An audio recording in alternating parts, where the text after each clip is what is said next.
Déjà, bonjour à tous et à toutes et merci pour cette présentation.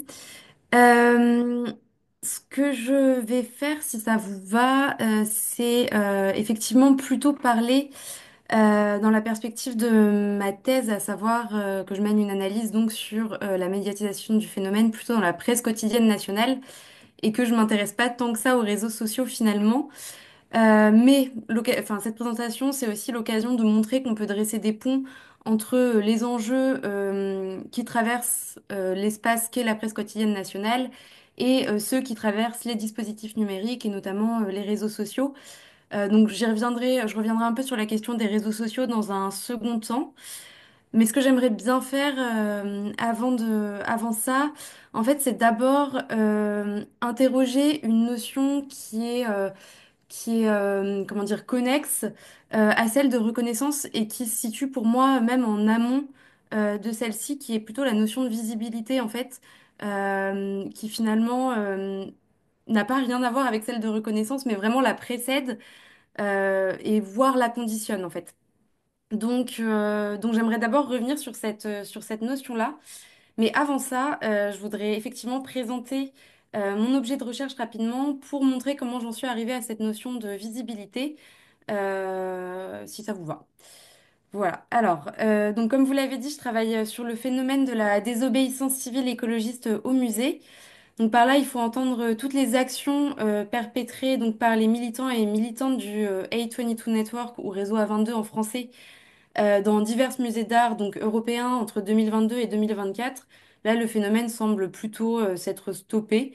À savoir qu'en fait, toutes les associations qui composent ce réseau associatif se sont mises en pause pour se consacrer à la défense de leurs militants qui sont actuellement pour la plupart en procès.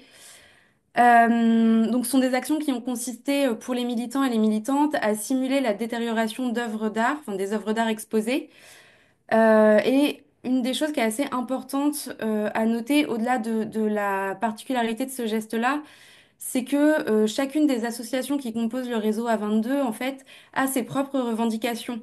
Pour vous citer des exemples d'associations, il y a Just Stop Oil, par exemple, au Royaume-Uni, qui milite en faveur de l'arrêt de l'exploitation d'un certain nombre de gisements fossiles en mer du Nord. En France, il y a eu successivement Dernière Rénovation et Riposte Alimentaire, qui respectivement ont milité pour la rénovation énergétique de certains bâtiments français. J'ai pas le détail exactement là, mais voilà. Et Riposte Alimentaire qui milite plutôt en faveur de la mise en place de ce qu'ils appellent une sécurité sociale de l'alimentation. Et donc chacune de ces associations, en fait, adresse à ses dirigeants ces revendications-là par le biais de diverses mobilisations dont l'activisme muséal fait partie.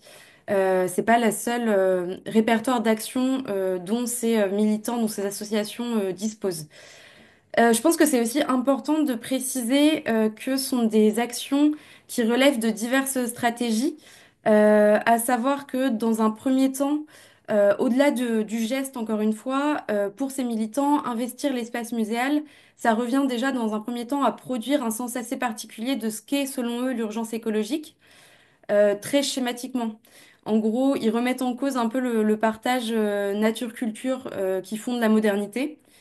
Dans un deuxième temps, investir cet espace et en utilisant les artefacts donc, qu'ils composent, ça leur permet de théâtraliser les conséquences de ce qu'ils dénoncent, donc à savoir les crises écologiques. Je m'arrête pas trop là-dessus, mais c'est pour bien montrer qu'il y a plusieurs strates un peu qui composent ces actions. Et le dernier aspect, ce qui va être celui qui va le plus nous intéresser, ça va être cette idée que pour eux, investir l'espace muséal, c'est jouer du caractère éminemment symbolique du lieu et des œuvres évidemment qu'il abrite pour capter l'attention à la fois des médias et des pouvoirs publics.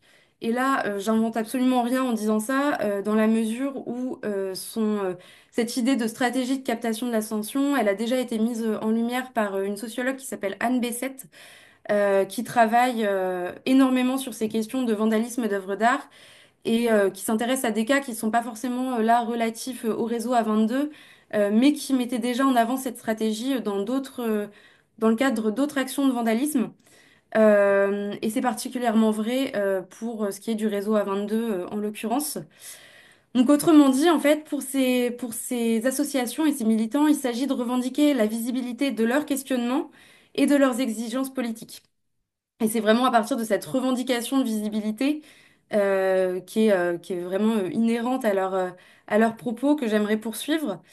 En fait, elle paraît assez évidente. Là, je l'ai citée en dernière, mais c'est vraiment quelque chose qui saute aux yeux et qui, en tout cas, enfin moi, en tout cas, quand j'ai eu vent de ces actions pour la première fois, je me suis dit, ah bah oui, ok, c'est un bon moyen de faire parler de soi, effectivement.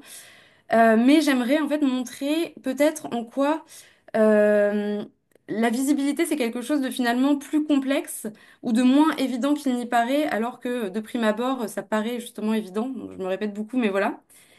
Et j'aimerais pour ça partir d'un exemple qui est celui qu'on pourrait avoir l'impression en fait que les militants sont à la recherche d'une visibilité qui leur est déjà conférée d'une certaine manière, tant médiatiquement que politiquement. Parce que ce serait faux, à mon sens, de dire que le problème public que représentent les crises écologiques n'est pas pris en charge sur les plans médiatiques et politiques. Il y a un traitement médiatique qui est fait de la question et il y a un traitement politique qui est fait de la question. Mais ce que la plupart des recherches montrent, et notamment en sciences de l'information et de la communication et en sociologie, pour citer quelques travaux, je pense, je vous diffuserai après une bibliographie si vous voulez de ce que je cite. Je pense aux travaux de Jean-Baptiste Combine notamment, qui ont montré en fait que les cadrages de ce problème-là, donc du problème des crises écologiques, se jouaient majoritairement sur un mode dépolitisé, à savoir reposer plutôt sur la diffusion d'une vision hégémonique de l'écologie, faite plutôt de prise de conscience individuelle et d'injonction à des petits gestes éco-citoyens qui n'interrogent pas selon lui enfin qui n'interrogent pas en fait la nécessité d'un changement qui devrait être plus général ou plus structurel. Et nos militants, nous, semblent être à la recherche d'une autre forme de visibilité justement pour ces enjeux-là, pour l'écologie politique de manière générale, quelque part entre l'individuel et le systémique. En fait, leur revendication, elle vise à la fois à la refonte de nos imaginaires, donc par rapport à ce paradigme nature-culture, mais c'est aussi des revendications qui invitent à des réformes qui devraient se situer au niveau de l'État et qui devraient être générales. Et à mon sens, c'est cet écart entre justement la visibilité de fait et la visibilité souhaitée par ces militants qui montre un peu que il y a quelque chose dans l'idée de visibilité qui ne coule pas de source, ou en tout cas qui ne s'acquiert pas comme ça d'un claquement de doigts, ou en tout cas de manière neutre et immédiatement de la façon dont on aimerait.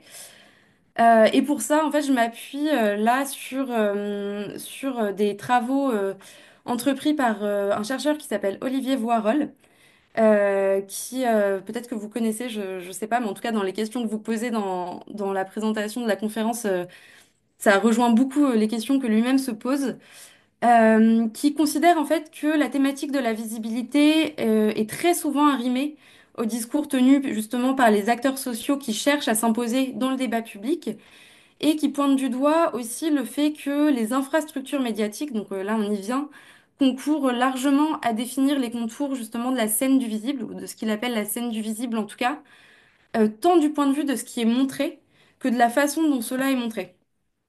Pour préciser un petit peu ça, lui, il s'appuie sur la définition de l'espace public qui est proposée par Hannah Arendt, et de là, il dit que la visibilité, en fait, relève de l'apparaître.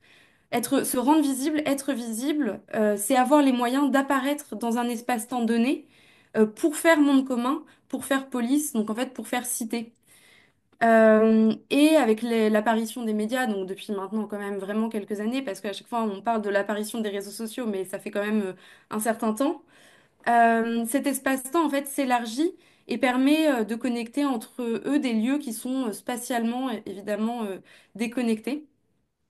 Pour le dire encore autrement, et reprendre ces termes, il considère qu'avec les médias, la police, donc la cité, devient une scène du visible non localisée, spatialement donc, où des actions et des paroles sont rendues publiques et reçues par une pluralité d'acteurs qui ne sont pas nécessairement présents sur le lieu de leur articulation.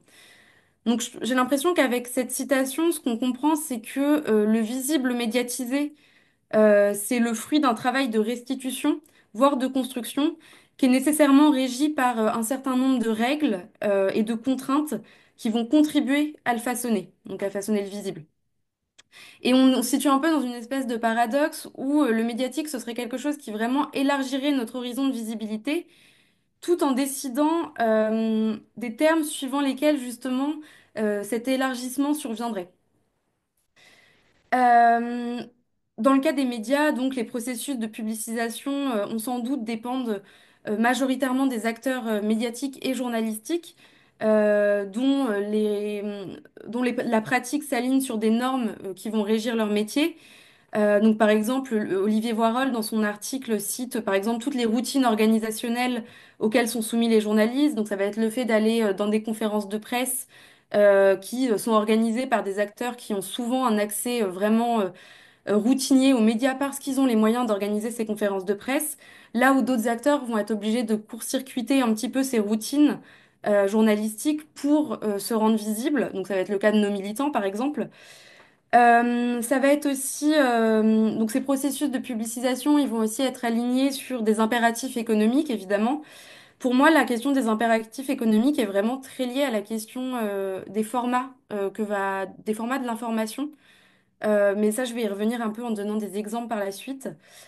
Et enfin, la dernière chose, et pas des moindres, c'est l'idée que ces processus de publicisation, donc de mise en visibilité, dépendent d'opérations de sélection de nature sociale et politique, à savoir que enfin, c'est cette idée que le visible, en fait, s'élabore pas en dehors de discours sociaux. Il s'élabore dans des discours sociaux, dans des univers d'intelligibilité qui soient culturels ou idéologiques, souvent dominants et très largement naturalisés. Mais pareil, j'aimerais bien, je vais y revenir là dans quelques secondes. Donc en fait, dans cette perspective-là, le sens des actions, donc moi qui m'intéresse, peut être travaillé selon certaines procédures de construction des produits médiatiques, dont les militants et militantes du réseau A22 ont conscience. Hein, il y a une forme d'habituation à ces normes-là, et même nous, on pourrait les décortiquer de cette manière-là. C'est pas quelque chose d'extrêmement caché. Et c'est à cet endroit-là, pour moi, qu'intervient la distinction à faire entre visibilité et reconnaissance. Parce que être vu, être rendu visible et savoir comment se rendre visible, ça signifie pas être reconnu. Et au sein de moi, enfin, du corpus de presse que j'analyse, encore une fois, pour reprendre les termes d'Olivier Voirol, en fait, les militants et les militantes restent plus parlés qu'ils ne parlent. En fait, pour m'expliquer, ce que j'entends par là, c'est que toutes les revendications qu'ils portent, que ce soit au niveau du sens à attribuer à l'idée d'urgence écologique ou les réclamations qu'ils adressent directement au pouvoir public, toutes ces revendications sont évacuées au profit d'un discours, évidemment sur leur action, mais qui porte sur la légitimité des gestes qu'ils commettent et non pas sur leurs revendications directement ou sur une analyse un peu fine de la pertinence de leurs revendications, justement. En résumé, en fait, le traitement médiatique de ce phénomène-là est marqué vraiment par un antagonisme très puissant, à savoir que les cadrages retenus pour s'intéresser, et c'est là qu'on en vient à la question des formats pour moi de l'information, les cadrages reçus sont essentiellement polémiques. C'est-à-dire que dans la plupart des articles de presse, ce qui est fait, c'est opposer la parole des acteurs politiques et juridiques à celle des militants. Et à mon sens, cette logique dichotomique, en fait, réduit les enjeux de cette forme d'activisme à des catégories nécessairement opposables. Donc ça va être des catégories comme raison et déraison, ou raison et émotion, avec l'un qui est plus valorisé que l'autre, évidemment. Il y a un triptyque qui revient énormément, c'est celui de la violence, de la non-violence et de la radicalité, sachant que la question de la radicalité met tout le monde d'accord, qu'on soit sur des actions violentes ou non violentes, à partir du moment où c'est radical, ces actions-là sont disqualifiées. Et j'ai ce sentiment que ces logiques d'opposition comme ça, super marquées, favorisent un peu la résurgence de discours, euh, alors réactionnaires, je sais pas, mais en tout cas vraiment anti-écologiques par certains aspects Et c'est d'autant plus favorisé dans le cas de mon corpus parce que la nature des gestes commis a vraiment tendance à faire ressortir des arguments enfin, des arguments comme quoi ces militants seraient opposés à la pensée des Lumières, à la modernité de manière générale. Ils feraient pas démocratie de la bonne manière ou alors ils seraient pas ils auraient pas un bon ethos citoyen. Et en fait, il y a tout un récit politique qui, comme trame de fond de la médiatisation de ce phénomène-là, qui est hyper subtil, mais qui revient en fait à produire des formes d'injonction sur ce que devrait être la démocratie, ce que devrait être la citoyenneté, et quel devrait être l'héritage philosophique dans lequel on devrait nécessairement s'inscrire. Voilà. Du coup, il y a un échec à faire reconnaître vraiment. À se faire reconnaître. Il n'y a pas un échec à être visible, il y a un échec à se faire reconnaître dans cet espace public régi par un certain nombre d'idées qu'on va qualifier de dominantes. Et j'ai presque terminé, je suis désolée, je suis un peu longue. J'aimerais du coup parler de la question des réseaux sociaux rapidement, mais ça va rejoindre un petit peu ce qui a été dit précédemment. On pourrait considérer du coup à cet égard-là que les réseaux sociaux, ce serait un espace d'automédiatisation opportun pour ces militants qui favoriserait à la fois visibilité et reconnaissance des luttes. Euh, c'est quelque chose qui est vrai dans une certaine mesure. Par exemple, tous les militants de Just Stop Oil rendent public sur leur site internet plein de communiqués de presse auxquels on n'a pas forcément accès dans le traitement médiatique traditionnel de la question, qui permettent de mettre en lumière, par exemple, des dialogues qui existent entre cette association-là et des syndicats dont j'ai plus le nom là, mais au Royaume-Uni enfin, qui montre en fait une compréhension assez fine des crises écologiques qu'on remarque pas forcément dans le reste du traitement médiatique. Euh, mais de la même manière, sur les réseaux sociaux, la réception de ces actions reste très virulente. À savoir qu'il y a vraiment des commentaires qui appellent à la peine de mort pour les militants. Il y a même des tacles qui viennent de la part d'autres groupes de militants, donc des militants écologistes qui sont pas forcément d'accord ni avec le substrat, on va dire, idéologique de enfin, de ces assauts-là, ni avec leur façon de faire, voilà. Donc, même au sein de cet espace-là où ils pourraient se réapproprier leurs propres paroles, on voit bien que la reconnaissance a du mal à se faire. Euh, pour moi, il y a du coup deux sortes de limites à cette agentivité des militants sur les réseaux sociaux. Bon, déjà, il y a plein de travaux qui montrent que l'espace médiatique traditionnel, donc celui dont je parlais avant, je mets traditionnel entre guillemets, demeure quand même vraiment le lieu principal d'où se construisent les légitimités. Mais bon, c'est pas pour autant qu'il faut abandonner, à mon sens, l'étude de ce qui se passe sur les réseaux sociaux. D'autre part, j'ai l'impression que la médiatisation, enfin c'est pas une impression, c'est le cas, la médiatisation en contexte numérique, donc l'automédiatisation, elle est aussi contrainte de la même manière que pour de la presse écrite traditionnelle par la matérialité des réseaux, de ce qu'ils sont, à savoir des entreprises, quoi. Donc l'architecture de ces réseaux favorise certaines dynamiques d'échange et circulation de produits médiatiques et cadre les pratiques expressives. Donc ça a bien été montré dans la présentation précédente. Et en plus de ça, il y a plein de logiques à l'œuvre en ce moment de contrôle et de censure qui remettent en question ce potentiel émancipateur, pour reprendre les termes de Benjamin Ferron, qui est également sociologue, que représenterait le web. Et de la même manière, il y a une désillusion vis-à-vis de ce potentiel émancipateur parce qu'il y a une reproduction sur Internet des variables de la participation politique, pardon, et un phénomène qui est beaucoup observé dernièrement, c'est la montée en puissance des groupes conservateurs, réactionnaires et d'extrême droite, qui eux aussi disposent de leur propre logique de reconnaissance.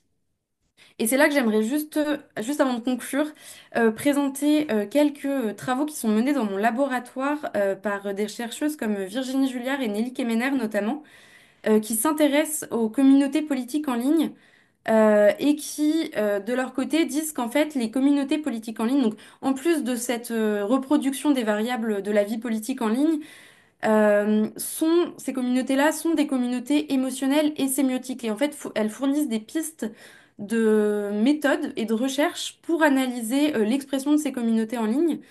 Donc, par exemple, une de leurs conclusions, euh, c'est que ces communautés vont s'agréger autour de répertoires de signes partagés qui vont jouer sur des performances émotionnelles telles que par exemple l'indignation ou le fait de tourner certains acteurs en ridicule afin de les disqualifier, empêcher empêcher leur respectabilité à eux.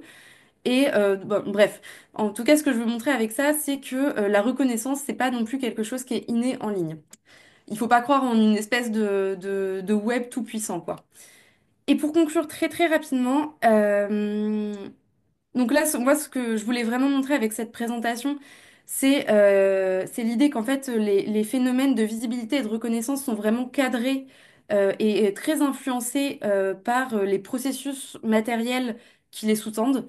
Je pense que enfin, analyser ce genre de phénomène, ça va pas sans s'interroger sur les cadres de la communication et quels sont ces cadres et comment ils fonctionnent. Et d'un point de vue plus théorique, on va dire, euh, c'est que j'ai l'impression que du fait de ces cadres, du fait de la matérialité de ces cadres, ce qui se constitue, c'est des catégories qui structurent un peu notre expérience et qu'il y a des formes standardisées qui s'imposent à nous, des formes de représentation dans lesquelles finalement on est un peu obligé de s'inscrire pour apparaître et pour être digéré en tant en termes de reconnaissance et pas simplement apparaître.